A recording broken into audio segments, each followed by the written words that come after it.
let's take a look at our top selections.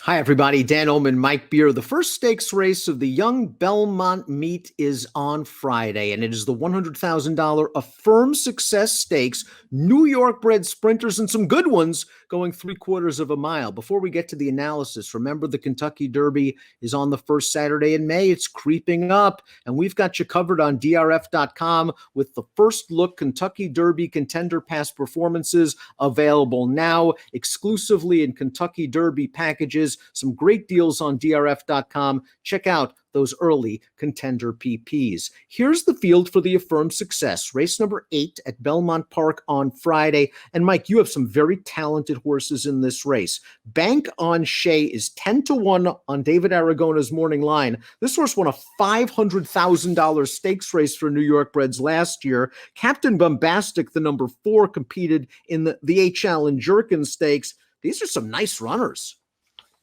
Yeah, I mean, more than anything else, Dan, I just thought it was a really well-matched field.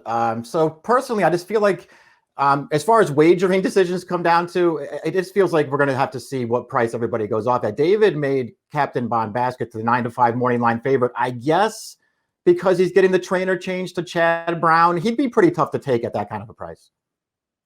Well, let's take a look at the Timeform US Pace Projector in this relatively short field. Winner's Laugh, the 3, an impressive debut winner. He's going to show some speed. Running with Scissors is also a fast horse, and he's a battle-tested horse. So it'll be interesting to see the inexperienced Winner's Laugh, the grizzled veteran running with Scissors. Maybe they tire each other out. I think for me, the key is where's Bank on Shay going to be? Because you could put him anywhere. Yeah, Bank on Shay is pretty tactical. I feel like Bank on Shay will be somewhere off the pace this time, off the layoff most recently. They just went a really slow pace, and he sort of took advantage of it with a heads-up ride from Carmouche. But yeah, I mean, I can see the 3 and the 6 going forward. I mean, what do you think now?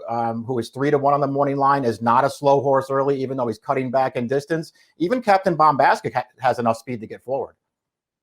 Let's watch Bank on Shay's seasonal debut in an open allowance race. These are not New York breds, open foes.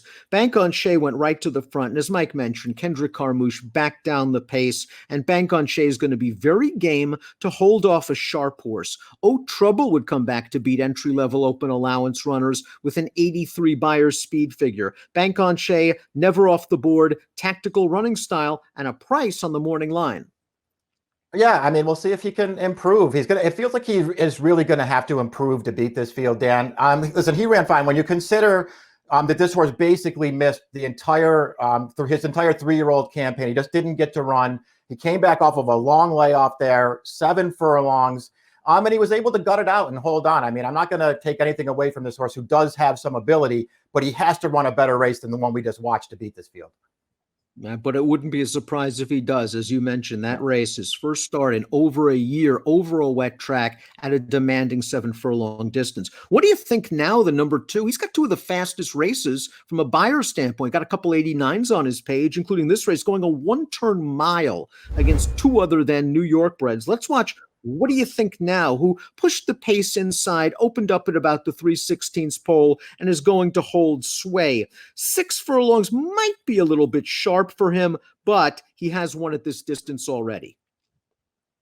Yeah, he has. I mean, overall, Dan, this horse has run 6 times. 2 starts back, he finished a pretty distant 4th, beating over 10 lengths in that race, but he had a big excuse that day, just getting a really unaggressive ride on a day where speed and the rail were the place to be, and his rider just didn't seem interested in getting him at anywhere near the inside or on the lead. I think it cost him. Other than that, he's been right there in every one of his races. He's got 2 of the fastest figures in the field. He's cutting back. He picks up IRAD for this.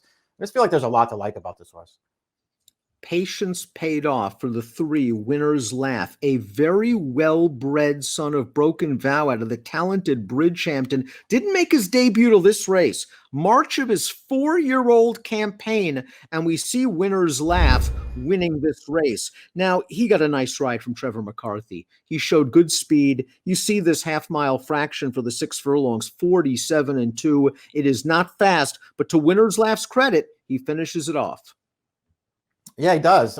He showed good speed right from the start here. And I thought all in all, this was a pretty strong debut, especially when the figure came back. I mean, it just came back a fast race. I guess you would have to say that the runner-up there, Sinful Dancer, who was also a first-time starter, I mean, you'd have to say he came back and sort of flattered the race. They ran him in a Stallion Series race last weekend at Aqueduct. He finished a close second and confirmed the speed figure. So this horse looks like he has a lot of upside. This is obviously a much tougher race, but this horse could be pretty good. This is a long layoff for Captain Bombastic, the 9-5 morning line favorite, making his first start for the potent Chad Brown barn. We haven't seen him since a third-place effort in the Hudson back around Halloween time, but this is the most accomplished horse in the race. A multiple stakes winner that's run in Grade 1 company, and he fires his best shot. He should be tough. It's all about what price you want to take. Yeah, agreed. We'll see how they wind up betting the race. I don't know. Again, I don't know that 9-5 on the morning line would be a price I would necessarily take on him. But I do think it makes a lot of sense in here. I feel like too, Dan, his last two races last year, they weren't close to his best. I feel like maybe he was just tailing off at that point. So the layoff could have really done this horse some good. 2 stakes wins against New York breds last summer. In between those two races, I thought he ran really well to be fourth in the Grade 1 Jerkins.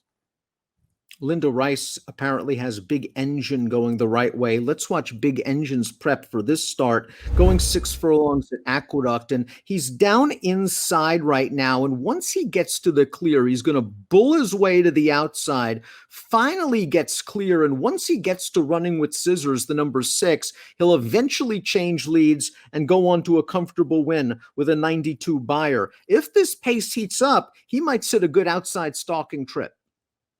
Yeah, he could. He's a very versatile horse. I expect him to get another good trip in here, Dan. And listen, he ran well in here. I mean, that race that we're watching right there, the complexion changed a little bit there because the horse who was expected to be the speed just stumbled and went right to his face at the start. It totally changed that race. But to Big Engine's credit, he took advantage of it, got the right trip, and got the job done. Another figure that just makes him really tough in here. And he's got several of those. It's not like he's sort of a one-hit wonder. He's got a bunch of speed figures that make him really tough in here. And we saw Running with Scissors finish a tired third behind Big Engine in that spot. He's kind of stuck right now in the mid-80s from a buyer standpoint. Going to have to run faster here. It'll be interesting to see if he can dissuade Winner's Laugh early and then hold off the talented stalkers. Yeah, I thought it was going to be tough for him to maybe get the trip that he needs to pull off. It would be a little bit of an upset here, Dan. His recent form, especially since they came back to the NYRA circuit with him at the end of last year. His form is great. He just keeps showing up and running really good races, but it even feels like he's going to have to do better than that to beat all these horses. Top pick time for the Affirmed Success Stakes at Belmont Park on Friday. You're going with Captain Bombastic again. He's the most accomplished horse in the race. I expect him to close. I think if I'm going to get him, though, I might get him off the bench. And I'm going to try to do it with What Do You Think Now, who's pretty fast and tactical in his own right. Yeah, I mean, he was the other horse for me, Dan. And I guess based on the morning line, if I had seen that before I finished the analysis, maybe I would have flipped him. And we'll see if they bet the race that way. But I thought that in a lot of ways, they were the two right horses. I was going to be against Big Engine. I mean, I know he's got the figures. He could certainly win this race, but he was the short price I was against. 4-2-3-5 for Mike, 2-5-3-6 for me in the Affirmed Success Stakes at Belmont Park on Friday. Good luck.